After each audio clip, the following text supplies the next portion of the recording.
네, 7시가 되었으니까 제가 기도하고 성경 공부 시작하도록 하겠습니다.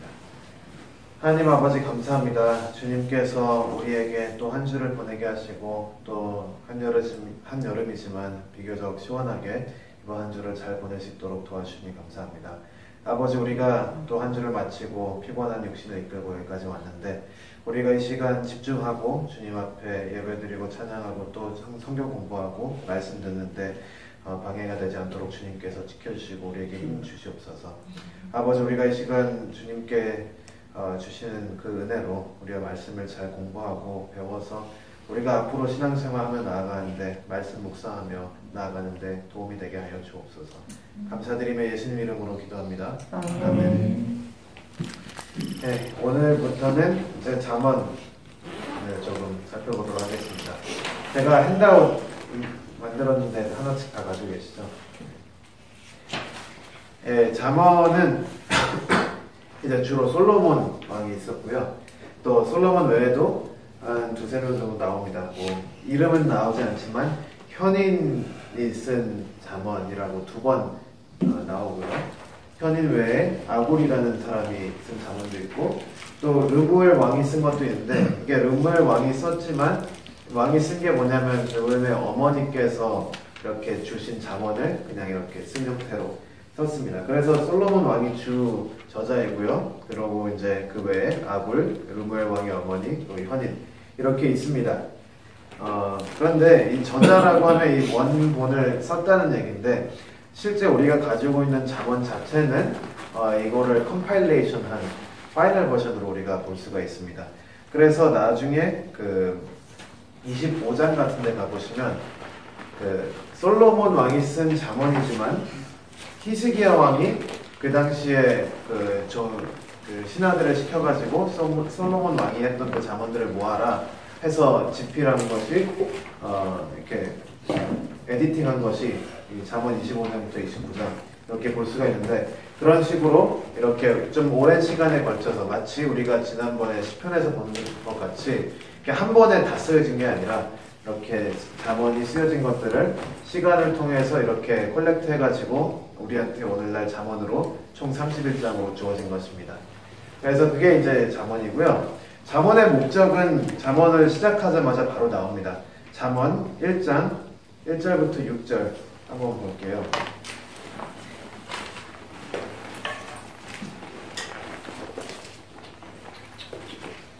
잠언 1장 1절 보시면 다윗의 아들 이스라엘 왕 솔로몬의 잠언이다 이렇게 기록되어 있습니다. 그래서 시작하자마자 이게 누가 쓴 건지가 명확하게 나오죠. 그 다음에 2절부터 6절까지가 이 잠언을 우리가 읽는 목적이 무엇인가, 왜 도대체 이 잠언이 우리에게 주어졌는가, 그거를 우리한테 설명해 주는 게 2절부터 6절 말씀입니다. 그래서 2절부터 그 4절까지는 이 잠언이 우리한테 끼친 영향을 이야기하고 있고요. 5절부터 6절은 그 선한 영향이 우리한테 오기 위해 우리가 이 잠언을 가지고 뭘 해야 하는가 그렇게 설명하고 있습니다. 그래서 먼저 이 잠언을 통해서 솔로몬이 바라는 것이 무엇인가. 첫 번째는 2절에 나와 있죠. 지혜와 훈계를 알게 한다. 그리고 두 번째는 명철의 말씀을 깨닫게 한다. 세 번째는 지혜롭게, 의롭게, 공평하게, 정직하게 행할 일에 대하여 훈계를 받는 거고, 또 마지막 네 번째는 어리석은 자를 슬기롭게 하며 젊은 자에게 지식과 근신함을 주기 위한 것이다. 이렇게 네 가지가 나와 있습니다. 그리고 이것을 어떻게 이루느냐? 5절 말씀에 나와 있습니다. 지혜 있는 자는 듣고 이 들음으로 학식도 더해지고 들음으로 모략을 얻는 것이고 또 들음으로 그 오묘한 말을 깨닫는다. 이렇게 써 있죠. 그래서 우리가 이 지혜의 말씀을 들음으로 하나님께서 우리에게 주신 말씀을 들음으로 우리가 지혜를 얻고 지혜대로 살아내는 것이 이 잠언의 목적이라고 볼 수 있습니다. 2절부터 4절을 우리가 조금 더 깊이 분석해 보면요. 첫 번째 제가 아까 말씀드린 게 지혜와 훈계를 알게 한다. 이 히브리어로 다하시라는 단어가 쓰이는데 이건 뭐냐면 그냥 어린아이들이 이제 어떻게 사회생활을 해야 되는지 배워가야 할 때 처음부터 그게 왜 이게 맞는지를 설명하기보다는 일단 뭐 어르신을 보면 인사하는 게 맞다. 먼저 가르치고 나중에 좀 더 성장이 되면 그거를 이해시키잖아요. 이 첫 번째 파트는 그냥 가르치는 겁니다. 일단 뭐가 바른 행동이고 뭐가 그른 행동인지 먼저 알게 한다. 그 다음에 나오는 게 명철의 말씀을 깨닫게 하며, 이 깨닫게 한다는 영어로 이제 understanding이라고 번역을 할 수가 있거든요. 그래서 그냥 단순히 표면적인 것만 아는 것이 아니라 왜 그런지도 깨닫게 되는 것이고, 이게 단순히 머리에서만 이루어지는 것이 아니라 3절 말씀 보니까 지혜롭게 의롭게 공평하게 정직하게 행할 일에 대하여 훈계를 받게 한다. 그러니까 살아내는 것이죠. 근데 아무렇게나 사는 것이 아니라 지혜롭게 그리고 의롭게 공평하게 정직하게, 이 기준들이 사실은 우리가 들었을 때는 뭐 당연한 거 아니야 그럴 수 있지만, 이 기준들이 사실 성경에서 주지 않았다면 뭐가 옳고 그른지 우리가 알 수 있는 바가 없잖아요. 그러니까 잠언은 하나님께서 세우신 기준대로 우리가 바르게 살아갈 수 있게 그 삶에서 살아내는 것을 가르쳐주는 역할을 한다고 볼 수가 있습니다. 그래서 이렇게 도덕적으로, 근데 아무런 도덕이 아니라 하나님께서 율법을 통해서 모세를 통해서 나타내신 그 도덕을 어떻게 우리 삶에 실제적으로 적용하면서 살아갈 수 있는가, 그런 것들을 가르치고요. 또한 마지막, 어리석은 자로 슬기롭게 하며 젊은 자에게 지식과 근신함을 주기 위한 것이다. 이건 뭐냐면 이제 지혜가 없던 사람이 이 말씀을 읽고 지혜로운 자로 성장하는 과정을 그린 거죠.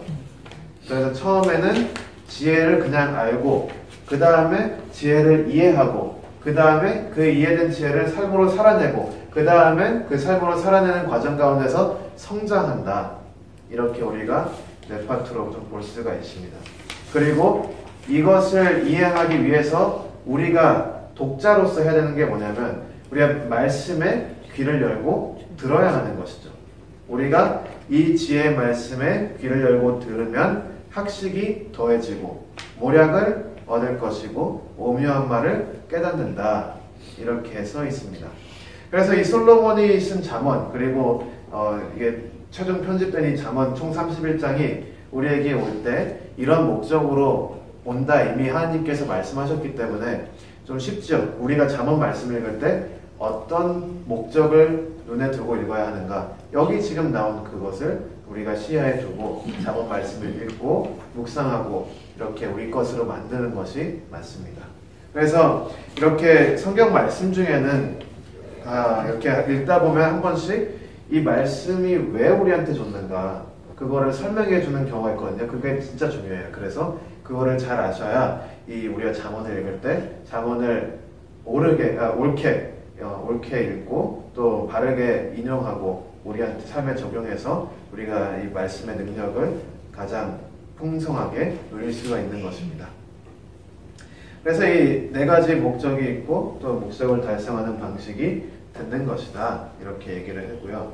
이제 구조를 좀 살펴볼게요. 잠언에 대해서.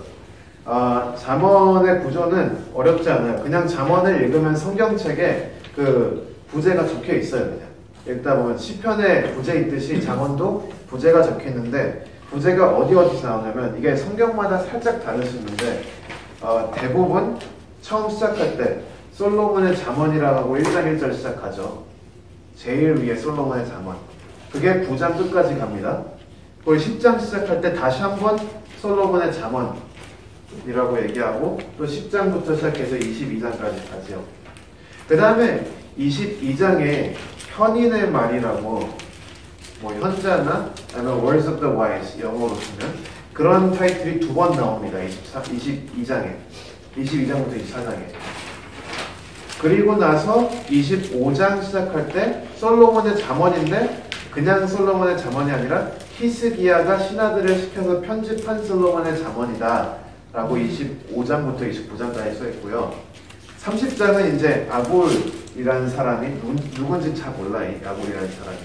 근데 아골이라는 사람이 쓴 잠언 30장이고 31장 마지막 장이 르무엘 왕이라는 사람이 있는데 그 사람의 어머니께서 르무엘 왕에게 잠언의 말씀을 준 것을 르무엘 왕이 기록한 것이 31장입니다. 그래서 거의 모든 것이 다 솔로몬에 의해서 쓰여졌고요. 이렇게 솔로몬이 쓴 잠언들을 편집한 건데, 이 잠언을 깊이 그 구조를 분석하시는 분들은 보편적으로 이제 어떻게 이 구조를 해석하시냐면 1장부터 9장이 잠언의 모든 그 31장까지를 이해하는 그 해석학적 열쇠다라고 많이들 봅니다. 그래서 1장부터 9장은 좀 구조적으로도 탄탄하게 돼 있고 뭔가 테마와 방향성이 있는데 10장부터는 여러 가지 잠언의 말씀을 컬렉션 같이 해놔가지고 이렇게 사람마다 이 컬렉션이 어떻게 함께 컬렉트 됐는가 의견이 달라요. 근데 다 동의하는 건 뭐냐면 1장부터 9장에 나온 그 주제, 1장부터 9장에 나오는 그 진리의 말씀을 가지고 이 나머지도 해석한다 이렇게 보고 있습니다. 그래서 잠언에 대해서 우리가 그냥 먼저 깊이 들어가기 전에 그냥 표면적인 거 우리가 좀 살펴봤는데요. 그 다음에 우리가 좀 잠언 들어가기 전에 좀 고민해야 되는 것은 잠언에 대한 이 잠언이 말하는 지혜란 무엇인가 이것을 좀 짚고 넘어가야 합니다. 이미 우리가 시가서 이렇게 우리가 공부하면서 지혜에 대해서 여러 번 했는데 드디어 그 메인 벌스가 있는 잠언까지 왔습니다. 잠언은 지혜에 대해서 이렇게 얘기하죠. 잠언 1장 7절과 9장 10절에 두 번 반복해서 나옵니다. 1장 7절에는 여호와를 경외하는 것이 지식의 근본이며 미련한 자는 지혜와 훈계를 멸시한다 이렇게 써있고, 잠언 9장 10절에는 여호와를 경외하는 것이 지혜의 근본이요 거룩하신 자를 아는 것이 명철이니라 이렇게 써있습니다. 제가 아까 말씀드렸듯이 그 잠언 1장부터 9장이 어쨌든 그 첫 번째 파트잖아요. 그 첫 번째 파트 시작과 끝에 지혜가 뭔지 이렇게 쓰는 거예요. 그래서 그 사이에 이제 1장부터 9장의 내용은 이 지혜가 정말 무엇인가를 더 세부적인 예와 많은 시적인 요소를 써가면서 지혜가 무엇인가를 우리한테 설명해 주시는 것이죠. 그래서 우리가 잠언 1장 7절과 9장 10절을 통해서 지혜에 대해서 좀 알 수 있는데 이 말씀을 좀 깊이 묵상해 볼 필요가 있어요. 여호와를 경외하는 것이다 이렇게 얘기를 하죠. 지혜라는 것은 여호와를 경외하는 것이다. 이 말은 무엇이냐면 지혜는 그 가장 근본에 신학적인 요소가 있다는 거예요. 그게 무슨 말이냐? 하나님 빼놓고 지혜를 논할 수가 없다는 뜻입니다. 여호와가 빠진 지혜는 존재하지 않아요. 성경 말씀에 지혜를 설명하기 위해서는 여호와를 우리가 이야기할 수밖에 없다는 거예요. 그래서 신학을 벗어나서 지혜를 얘기한다라는 것은 성경에서 말하는 참된 지혜와는 상관이 없는 것입니다. 그래서 우리가 지혜를 강구하고 지혜로워지기 원한다면 하나님을 빼놓을 수가 없어요. 우리가 하나님을 대적하거나 하나님을 무시하거나 하나님이 없이 살아가는 가운데서 지혜를 얻는다는 것은 불가능한 것입니다. 왜냐하면 지혜는 하나님께 연관되어 있을 수밖에 없기 때문이에요. 나중에 이제 좀 제가 의인화, personification에 대해서 좀 얘기할 때 더 설명하겠지만 이 하나님이 굉장히 핵심적입니다. 하나님이 가장 중심에 있고 하나님이 이 세상을 지으셨고 이 세상을 운영하시기 때문에 하나님을 떼어놓고 지혜를 논할 수가 없는 것이죠. 그런데 단순히 하나님만 집어넣는다고 해서 우리가 지혜를 얻는 것은 아니죠. 하나님이 계신데 하나님에 대한 굉장히 특수한 관계성에서 지혜가 발생된다고 써 있습니다. 그 관계는 바로 경외하는 것이죠. 하나님을 경외하는 것이 지혜와 지식의 근본이라고 우리가 잠언에서 읽고 있습니다. 그래서 하나님을 안다고 하는 것이 그걸로 끝나는 것이 아니에요. 지혜는 예수님도 그렇지만 악령들도 하나님을 알고 있죠. 근데 아는 것과 하나님을 경외하는 것은 완전히 다른 문제입니다. 우리가 하나님을 경외하는 자세에서, 그러니까 하나님을 경외하는 그런 관계 속에서 이 지혜가 발생되기 때문에 우리가 하나님을 그냥 아무렇게나 대하는 것이 아니라 아주 특정한 이 경외라는 자세로 우리가 하나님 앞에 나아가야 하는 것이죠. 이 경유하는 게 왜 중요한 것인가? 왜냐하면 지혜라는 것은 우리가 뭔가 물건처럼 소유할 수 있는 게 아니기 때문에, 제가 이 핸드폰은 제가 소유하고 있기 때문에 뭐 제가 누구랑 어떤 관계인지 상관없이 내 주머니에 있으면 내 거잖아요. 그런데 그 지혜라는 건 그게 아니에요. 내 머리에 담을 수가 없는 거죠. 제가 핸드폰은 내 주머니에 담을 수 있지만 지혜는 머리에 담을 수가 없습니다. 지혜는 삶으로 살아내야 되는 것이기 때문이에요. 어떻게 보면 지혜라는 것은 모세오경에 나타난 하나님의 율법을 삶 가운데 실천하는 그 방법을 가르쳐주는 게 또 지혜라고 볼 수가 있어요. 그래서 우리가 하나님을 경외하는 그 태도, 하나님을 경외하면서 삶을 살아내는 그 삶 자체가 지혜라고 볼 수가 있거든요. 그래서 하나님이 없고 또는 하나님이 계시지만 경외하지 않는 것은 삶 자체가 하나님과 무관해지기 때문에, 그리고 하나님의 말씀과 멀어지기 때문에 지혜로울 수가 없다는 것입니다. 우리가 지혜롭게 살기 위해서는 무조건 가장 근본적으로 하나님 앞에 바른 자세로 겸손하게 하나님을 경외하면서 살아가는 것이 이 지혜의 근본입니다. 그래서 이 지혜라는 것을 우리가 지식과 혼동하면 안 돼요. 지식은 그냥 우리가 외울 수 있는 거를 지식이라고 우리가 일단 좀 가정을 합시다. 뭐 구구단, 우리 어릴 때 구구단 외우잖아요. 구구단 같은 거는 외우면 우리 머릿속에 넣어놓고 있는 거니까 그냥 뭐 내가 수학 선생님이랑 관계가 나빠도 구구단을 계속 기억하고는 있잖아요. 그거랑 상관없잖아요. 그런데 지혜라는 것은 그런 게 아니라는 거죠. 우리가 머릿속에 넣어두거나 아니면 우리가 스스로 뭘 해내거나 할 수 있는 게 아니라 하나님 앞에 내가 올바르게 살고 있는가 아닌가가 지혜로운가 아닌가의 갈림길이 된다는 것입니다. 그래서 우리는 하나님과의 그 관계를 가장 중요하게 여겨서 이 지혜를 우리가 탐구를 해야 됩니다. 그래서 하나님과 지혜가 연결되어 있다, 이렇게 우리가 좀 봤는데, 이 하나님 말씀을 보면 이게 되게 자주 나와요. 그리고 신약에서도 지혜에 대해서 굉장히 많이 나옵니다. 이 잠언이 구약에 있고 뭐 옛날 거다 이래서 오늘날 더 이상 적용 안 된다 이렇게 말하실 수도 있는데, 그게 아니라 신약에서도 이 지혜에 대해서 똑같은 얘기를 굉장히 많이 합니다. 야고보서가 이 지혜에 대해서 많이 얘기가 나오거든요. 우리가 한 두 군데만 좀 짧게 볼게요. 야고보서 3장 13절 한번 볼게요. 13절부터 18절까지 보겠습니다.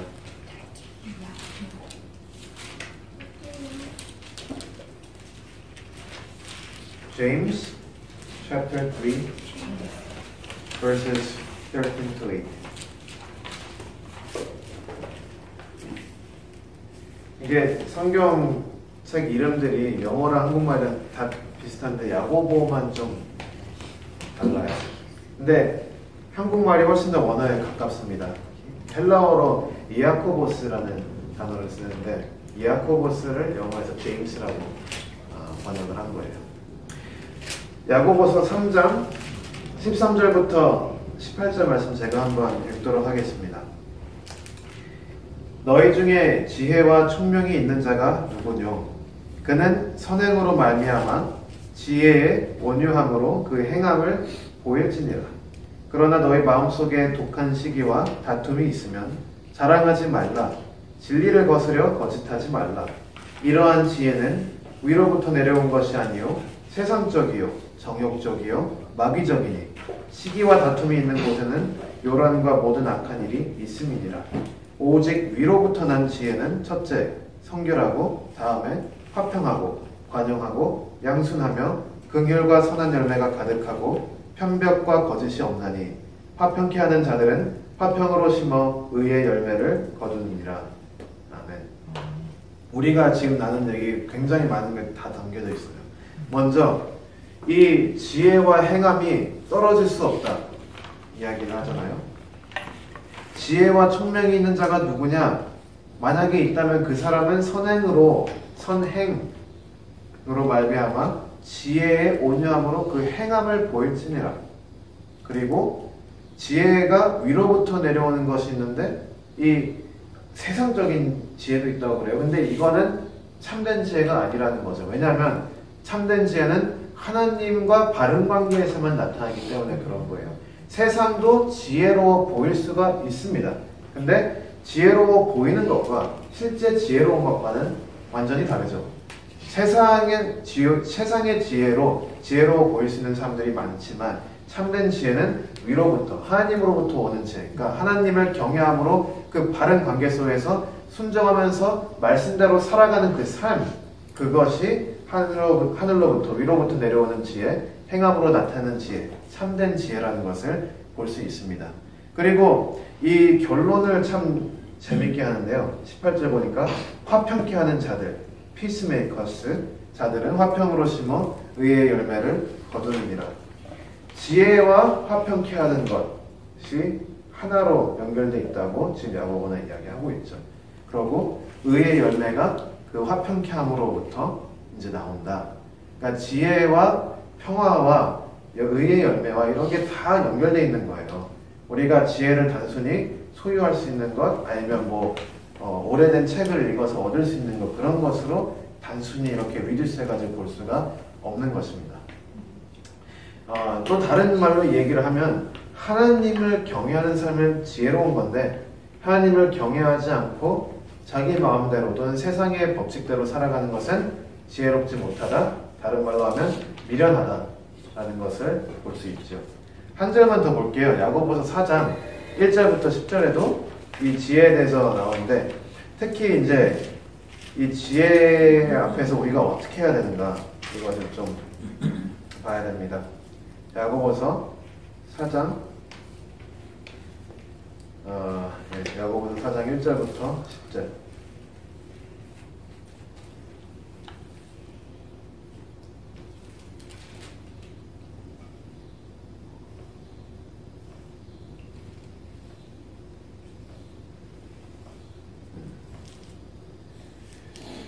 우리가 이제 여기서 구함과 또 이 삶으로 살아내는 것의 연결됨을 우리가 4장 1절부터 10절을 볼 수 있거든요. 제가 읽도록 하겠습니다.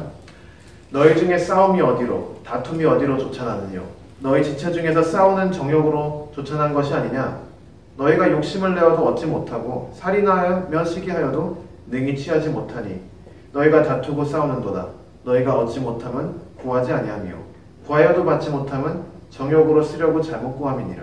가늠하는 여자들이여 세상과 벗된 것이 하나님의 원수임을 알지 못하느뇨.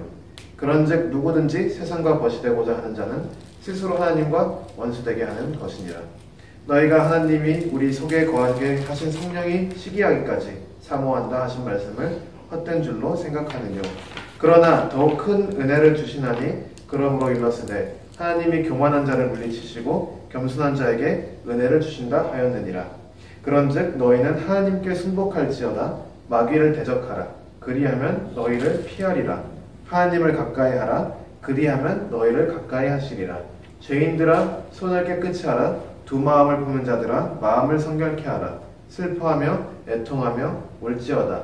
너희 웃음을 애통으로 너희 즐거움을 근심으로 바꿀지어다. 주 앞에서 낮추라. 그리하면 주께서 너희를 높이시리라.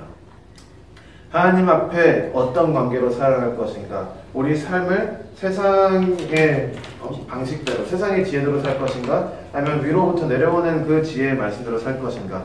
이 지금 우리가 1절부터 10절 말씀 읽은 게 이거는 그냥 그대로 나타낸 거예요. 지혜가 우리로 하여금 이렇게 살게끔 해야 된다는 거죠. 그러니까 이 지혜로운 자는 누구냐? 우리가 지혜로운 자라면 1절부터 10절 말씀에 이제 두 가지 사람이 나오는데 하나님에 속한 사람이 되어야 된다는 것이죠. 그러니까 하나님에 속한 것과 삶을 사는 것과 우리가 하나님께서 주시는 그 지혜를 받는 것과 이게 다 연결되어 있다는 것을 우리가 잠언 그리고 야고보서 이렇게 통해서 볼 수가 있습니다.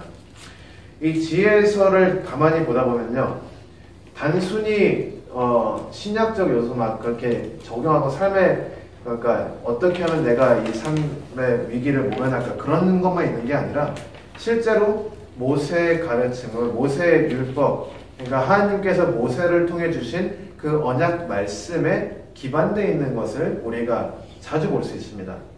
신명기 25장 13절부터 16절 한번 볼게요.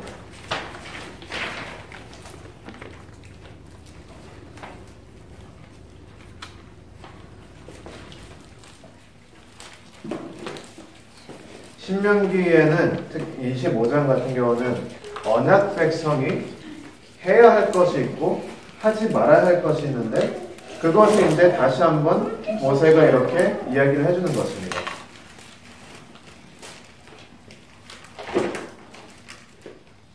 신명기 25장 13절부터 16절까지를 보시면 이런 이야기 나와 있죠. 너는 주머니에 같지 않은 저울추 곧 큰 것과 작은 것을 넣지 말 것이며 내 집에 같지 않은 되 곧 큰 것과 작은 것을 두지 말 것이요 오직 10분 공정한 저울추를 두며 10분 공정한 되를 둘 것이라. 그리하면 네 하나님 여호와께서 내게 주시는 땅에서 내 날이 장구하리라. 무릇 이같이 하는 자 무릇 부정당히 행하는 자는 내 하나님 여호와께 가증하니라. 아멘. 이렇게 써있는데 잠언 20장 10절을 볼게요.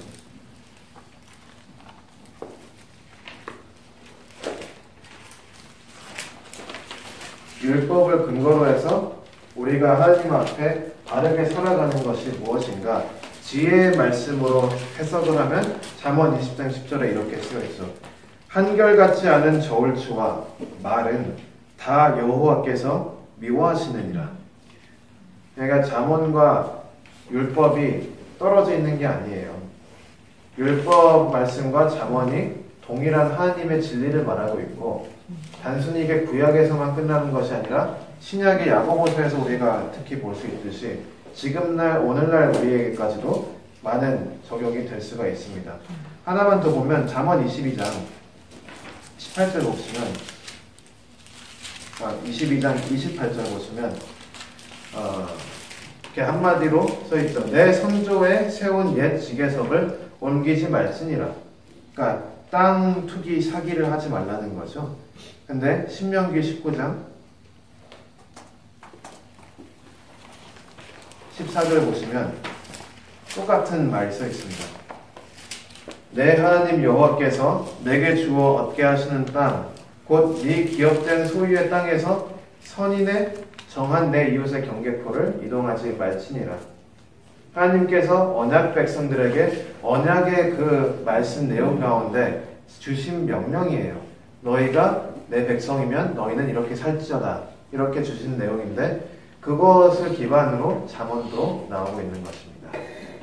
이렇게 우리가 이 율법과 지혜서가 크게 다르지 않다는 것을 좀 볼 수가 있죠. 또 한 가지 우리가 잠언에 읽다 보면 흥미로운 게 있는데 앞부분부터 이제 이 지혜라는 여인이 나옵니다. 그런데 이거를 잘못 이해하시면 안 돼요. 뭐 지혜라는 여인이 저기 삼위일체 중 하나다, 아니면 예수님이다, 아니면 뭐 삼위일체와의 또 중간급인 이렇게 중간신 정도가 뭐가 있다, 뭐 이런 식으로 해석하시는 분들도 있는데 그게 아니라 그냥 지혜는 하나님의 성품인데 그 하나님의 성품을 우리 인간이 이해하기 쉽게 우리 수준에 이렇게 맞춰주셔서 어커머데이트 해주셔서 그냥 하나님의 성품인 지혜가 뭔지를 그냥 피부에 와닿게 설명해주기 위해 이렇게 지혜를 의인화시켜서 personification 시켜가지고 지혜에 대해서 이야기를 하는 겁니다. 그러니까 이 지혜의 여인 이게 또 다른 신이다, 아니면 뭐 중간계 인간과 하나님을 엮어주는 존재다, 그렇게 해석하면 안 됩니다. 그냥 하나님의 한 성품을, 지혜로운 그 성품을 우리가 이해하기 쉽게 설명해 주신 것이죠. 우리가 여기까지 좀 봤는데 더 나가기 전에 좀 시적 요소들, 지혜가 담겨지는 잠언도 굉장히 시적인 그런 도구들, 장치들을 많이 사용합니다. 근데 잠언 같은 경우는 굉장히 그 단순한 시적 장치를 써요. 이행연구라고 한국말로 하는데 다이스티크라고 하거든요. 이게 다이스티크 같은 경우는 뭐 앞에 다이가 붙어있어 두 개라는 거고 스티크가 연갈아 있는 그 구조를 얘기하는데 그 잠언을 읽을 때 다이스티크 이행연구가 첫 번째 행과 두 번째 행이 어떤 식으로 연결되어 있냐에 따라서 그 메시지가 조금씩 달라요. 한 4가지 정도로 우리가 요약할 수 있는데 그걸 알아두시면 나중에 좀 더 그 잠언 읽을 때 도움이 될 거예요. 그래서 그 이행 연고는 행이 2개 있는데 그 2개가 파랄렐하다 그 뜻인데 이게 시너니머스 할 때가 있어요. 저는 이거를 동의적이라고 번역을 했는데 좀 적을게요.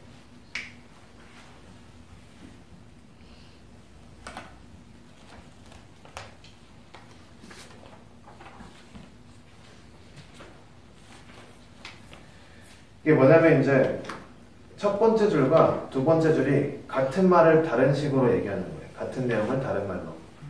네. 예를 몇 개 좀 볼게요. 16장. 잠언 16장 13절.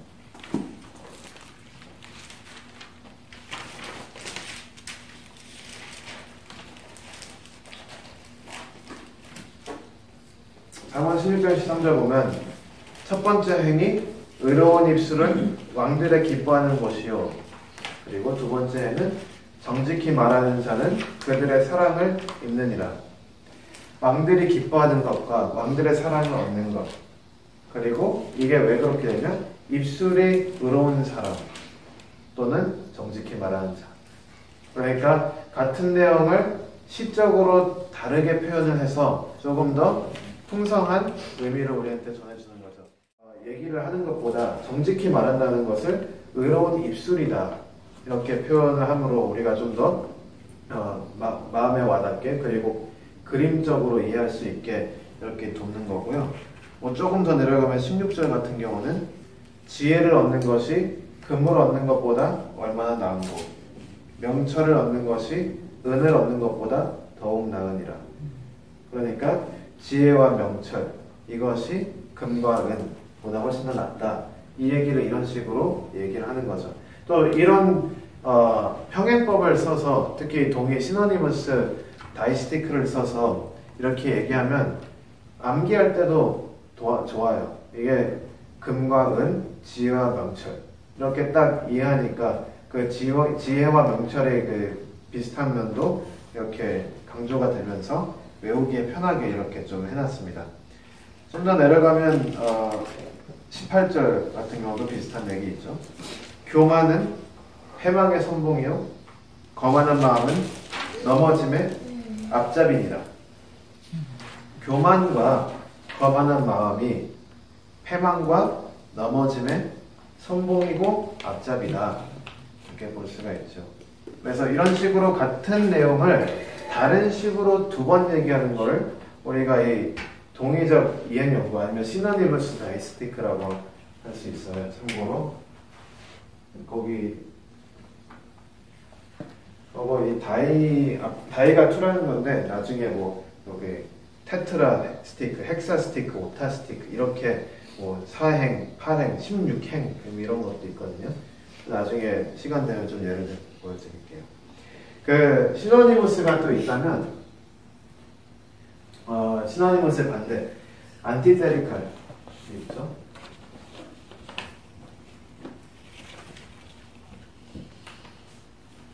저는 이거를 제 임의적으로 대조라고 했는데 혹시 더 좋은 단어 있을까요? 대조 좋아요. 이 대조가 잠언에서 굉장히 많이 나와요. 왜냐하면 잠언이 말하고자 하는 것 중 하나가 지혜로운 자와 지혜롭지 않은 자, 하나님을 경외하는 자와 하나님을 무시하는 자, 삶으로 달려가는 자와 죽음으로 달려가는 자, 이것을 계속 대조를 해요. 그렇기 때문에 이 잠언에서 이 행을 써가지고 첫 번째 행은 이런 사람은 어떻게 되고 그 받을 사람이 이렇게 된다. 그런 식으로 굉장히 많이 나오거든요. 그래서 이런 것들을 우리가 좀 살펴보면 좋은데 잠언 10장이 거의 다 그렇게 써 있어요. 잠언 10장 보면 뭐 그냥 1절부터만 봐도 타이 반대 대조함으로 그 지혜가 지혜가 뭐고 그 지혜가 그 밝게 빛나는 게 무지함의 그 어두움에 대조되면서 더 밝게 보이는 거죠. 그러니까 1절 보시면 지혜로운 아들은 아비로 기쁘게 하거니와 근데 거기서만 끝나는 것이 아니라 미련한 아들은 어미의 근심이니라 까지 얘기를 해서 더욱더 대조시켜가지고 이 지혜와 미련이 얼마나 차이가 나는지 그냥 아무것도 없는 배경에서 그냥 아버지가 기뻐한다 그러면 그냥 좋은 얘기로 들릴 수 있지만 이쪽 아버지는 기뻐하고 저쪽 어머니는 근심하고 있다. 그러면 훨씬 더 대조가 크게 되면서 뜻이 정확하게 드러나잖아요. 계속 그런 얘기예요.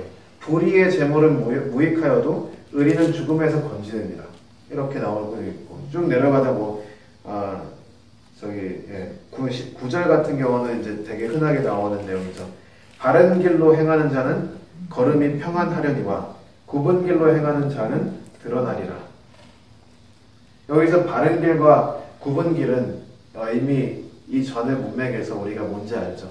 바른 길은 지혜의 길, 삶의 길, 하나님을 경외하는 길이고 이 구부러진 길은 무지함의 길, 죽음의 길, 하나님을 경외하지 않는 길이라는 것을 우리가 늘 수 있죠. 그래서 그 길의 차이, 이렇게 6절 같은 데 보셔도 의인의 머리에는 복이 임하거늘 악인의 입은 독을 머금었느니라. 이렇게 계속 대조가 되죠. 그래서 이렇게 대조해서 이 잠언의 내용을 더 극단적으로 나타내는 경우가 있고요. 또 한 가지 종류, 제가 총 4개 있는데 세 번째가 이 신테딕이라는 게 있어요. 신테딕이 조금 이해하기 어려워요. 근데 몇 번 보면 알 거예요. 왜냐하면 첫 번째에서 말한 게 다 이해가 되려면 그 필요한 정보가 남은 정보들이 두 번째 행에서 나와요. 그래서 이 첫 번째 말한 것과 두 번째 말한 것이 합쳐졌을 때 그 의미가 드러난다 해서 신테딕이라고 하고 이거를 일단 종합한다라고 일단 저는 그렇습니다. 19장 2절 보시면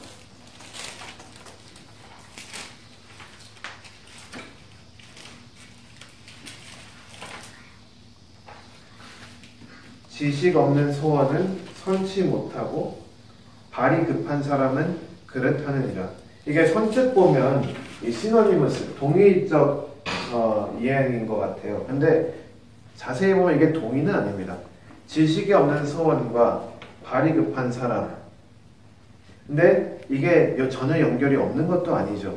지식이 없는 것과 발이 급한 것이 연관이 있다는 것이고 선치 못한 것과 그릇하는 게 연관이 있다는 것이죠. 지식 없는 소원을 하는 사람은 선하지 않는 것이고 또 그 지식 없는 사람은 발도 급한데 발이 급하니까 그릇하기까지 한다. 이렇게 우리가 추가적으로 할 수가 있는 거고요. 좀 내려가서 10절 같은 데도 그런 예가 있습니다. 미련한 자가 사치하는 것이 적당치 못하거늘 하물며 종이 방백을 다스리니라. 첫 번째만 보면 미련한 자가 사치하는 것이 적당치 못한다. 이것만 보면 좀 뜻이 애매모호해요. 근데 그 뒤에 오는 종이 방백을 다스리니라 하물며 그 내용을 보면 이게 정확히 무슨 얘기를 하는지 알 수가 있는 거죠. 미련한 자가 사치하는 것이 단순히 그냥 돈을 많이 벌고 돈 많이 쓰고 그런 게 떠나서 다스리는 위치, 그러니까 미련한 자가 이끄는 위치에 올라가는 것이 위험한 것을 이렇게 얘기를 하는 것이고 이런 식으로 좀 첫 번째와 두 번째가 합쳐져서 뜻을 주는 것이 종합이라고 볼 수 있고요. 마지막으로 이제 비교가 있습니다. comparative.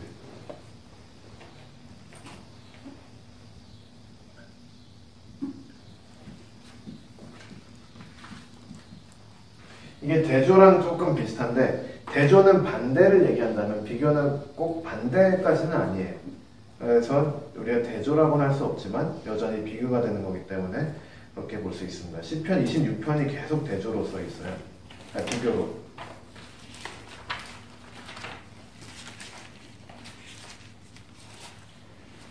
그래서 미련한 자를 뭐뭐에 비교를 하는 형태로 나옵니다. 26편. 7절 한번 볼까요? 버는 자의 다리는 힘없이 달렸나니 미련한 자의 입의 잠언도 그러하니라. 그러니까 이게 대조도 아니고 저도 아닌데 대신 미련한 자의 그 입의 잠언이 마치 다리를 저는 사람이 달리는 그런 힘없는 것과 같다 이렇게 얘기하는 거죠. 미련한 자에게 영예를 주는 것은 돌을 물매에 매는 것과 같으니라. 9절 보면 미련한 자의 입의 잠언은 술 취한 자의 손에 든 가시나무 같으니라. 이렇게 계속 이렇게 compare 하면서 미련한 자가 얼마나 위험한가. 그리고 우리가 미련해지면 안 되겠구나라는 경각심을 심어주기 위해서 이렇게 계속 컴페어를 해서 보여주는 겁니다. 여기까지 이제 이행연구인데, 뭐 이행연구 말고도 이제 뭐 사행, 그러니까 줄 4개를 통해서 이렇게 하는 것도 있고, 뭐 6행, 8행도 있는데, 뭐 그런 거는 나중에 궁금하시면 저한테 물어주시면 제가 그 벌스를 드릴게요. 나중에 제일 마지막 이제 제가 해학 / 풍자 이렇게 있는데, 잠언에는 은근히 해학적 요소가 많이 나옵니다. 풍자하는 요소. 이 영어로 하면 휴머죠, 휴머. 해학은 휴머고, 풍자는 풍자를 뭐라고 할까요, 영어로? sarcasm이 아니라. 제가 조금 이따 생각나면 말씀드릴게요. 근데 되게 적나라하게 이렇게 미련한 자를 비판하는 글들이 있습니다. 몇 가지 좀 모아봤는데 11장 같은 데 보셔도 11장 22절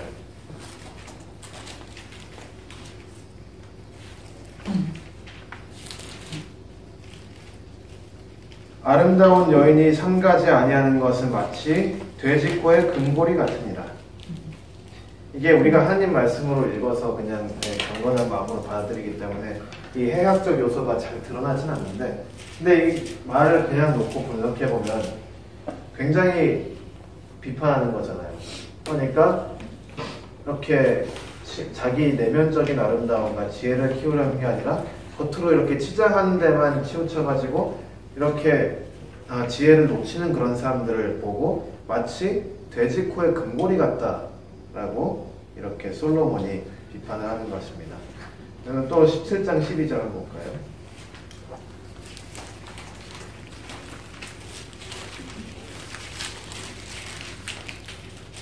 이것도 좀 유머가 나오죠? 12절에 17장 12절 차라리 새끼 빼앗긴 암컷을 만날지언정 미련한 일을 행하는 미련한 자를 만나지 말 것이니라.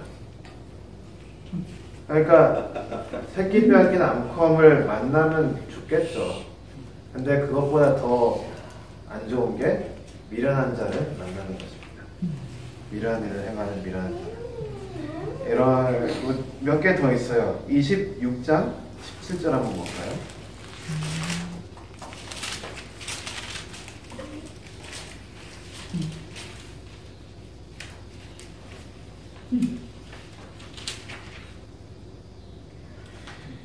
길로 지나가다 자기에게 상관없는 다툼을 간섭하는 자는 개 귀를 잡는 자와 같으니라. 하지 말라는 얘기죠. 왜 자기랑 상관없는 다툼에 간섭을 하느냐. 이거를 되게 휴머로 또 가끔은 풍자로 이렇게 표현합니다. 19장 13절에도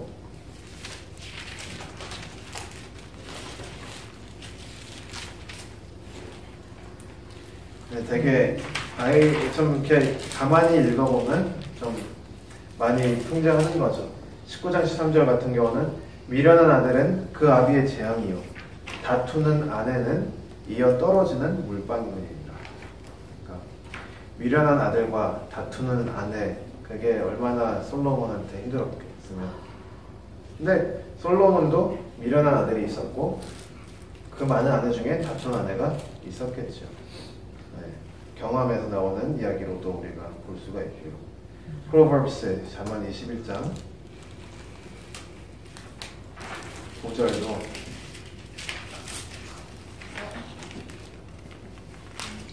솔로몬이 여인에 대해서 굉장히 얘기를 많이 해요. 여인에게 많이 되었기 때문에 여인에 대해서 굉장히 조심스럽습니다. 그래서 21장 9절에 다투는 여인과 함께 큰 집에서 사는 것보다 그냥 움막에서 혼자 사는 것이 나으니라. 네. 그래서 이렇게 솔로몬이 반성하면서 쓰는 건지 잘 모르겠지만 또 비슷한 얘기 나와요. 19절 쭉 내려가다 보면 19절에는 다투며 성내는 여인과 함께 사는 것보다 광야에서 혼자 사는 것이 나으니라. 조사가 아직 안 되셨어.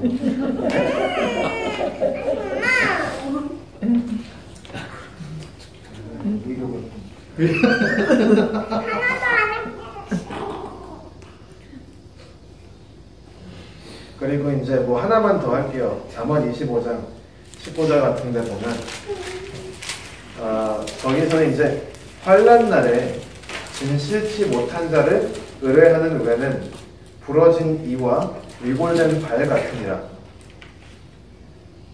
그러니까 되게 이 휴머가 근데 잠언에 있어서 굉장히 크게 쓰이는 이유가 이게 외우기 쉬워요. 이렇게 되면. 그런데 잠언은 외우기 위해서 쓰여진 잠언들이 많습니다. 특히 젊은이들, 이 잠언을 읽다 보면 나의 아들아 이 표현이 있는데 그러니까 젊은 사람들을 대상으로 지금 쓰여진 거예요. 특히 이제 성장해서 성인이 되어서 사회의 일원으로서 연합 백성인 이 이스라엘의 사회의 일원으로서 살아가야 되는데 어떻게 살아가야 하는가? 어떻게 살아가야 하는가 그 방침, 그 가이드라인을 주는 거죠. 그래서 이 어린아이들이 외우기 쉽게 하기 위해서 일부러 이런 것들을 쓰는 것들이 많이 있습니다. 그래서 외우기 쉽게 해놓은 것들이 있고요. 이런 걸 통해서 우리도 좀 이런 걸 잘 써서 외울 때, 잘 외워놓으면 우리가 또 환난 날이 다가왔을 때 어디다 의뢰를 하는지도 잘 알 수가 있고 또 다투는 아내를 조심해야 되겠다라고 생각을 또 할 수도 있고요. 참고로 저는 다투는 아내도 없고 그냥 아내가 없습니다. 그래서 이런 내용들이 있습니다. 잠언 말씀은 그리고 이 어린 아이들, 특히 젊은 청년들, 이제 성장하는 친구들에게 어떻게 살아야 하는가 그 이상적인 틀을 잡아주는 거기 때문에 우리에게 있어서도 굉장히 중요하고요. 특히 율법, 하나님이 주신 말씀에 기반된 공동체 삶이 무엇인가, 하나님 앞에서 우리가 주님의 언약 백성으로서 살아가는 것이 무엇인가, 하나님을 개인적으로도 경외하지만 공동체로서 서로 더불어서 하나님을 함께 경외하는 것이 무엇인가, 이런 것들을 가르쳐 주는 것입니다. 그렇기 때문에 우리가 잠언 말씀을 읽을 때 이게 단순히 그냥 좀 세상의 지혜의 말씀 정도로만 생각하고 읽는 게 아니라 그것보다 훨씬 더 깊은 의미가 있다는 것을 기억하고 읽으셔야 돼요. 그래서 뭐 우리가 공자 맹자도 읽을 수 있지만 뭐 잠언도 있다 이런 식으로 함께 두는 게 아니라 공자 맹자는 그냥 세상의 지혜고 잠언은 하나님께서 위로부터 우리에게 관계 속에서 주어지는 지혜이기 때문에 급이 다른 지혜입니다. 그거는 우리가 경외함과 하나님 앞에 무릎 꿇고 기도함, 그리고 실제로 말씀대로 순종하면서 살아가려고 하는 그 노력 가운데서 잠언이 이루어지기 때문에, 지혜가 이루어지기 때문에 우리가 말씀을 읽을 때 단순히 이렇게 읽고 끝나는 것이 아니라, 머릿속에 집어넣고 끝나는 것이 아니라 실제로 말씀대로 살려고 노력하면서 살면 잠언의 그 본 목적을 달성할 수가 있는 것입니다. 오늘은 여기까지 하겠고요. 혹시 여기까지 질문 있으신가요? 효린이가 굉장히 행복해하는데. 네. 그러면 여기까지 하고요. 우리 한 10분 정도 남았으니까 쉬고 8시에 예배당에서 또 같이 모이도록 하겠습니다. 감사합니다. 감사합니다.